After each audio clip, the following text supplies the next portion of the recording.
కంచం ఏంటి ఎంత ఉంది ఫ్రెండ్స్.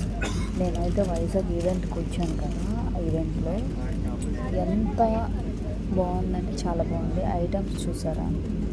అంటే ఫస్ట్ కంచాన్ని చూసి భయపడ్డాను. తర్వాత చికెన్ నేను తినను కదా, చికెన్ తీసి పక్కన పెట్టేశాను. Mutton, chicken, fish. ఆ చెల్లి కంచం ఏంటి ఎంత ఉంది, అందులో భోజనం కొంచెం అనుకున్నాం, చాలా ఎక్కువ ఉంది. మళ్ళీ చెల్లి అంటది కంచం ఏంటి ఎంత ఉందక్క అని అంటది. మీకే ఫస్ట్ ముద్ద తీసాను తెలుసా. అంటే రోజు లైవ్ చేసేటప్పుడు తింటాను కదా, 2 బూర్లు ఇచ్చారు. నాకైతే ఎక్కువ బిర్యానీ, పులిహోర, పలావ్ చాలా పెట్టారు.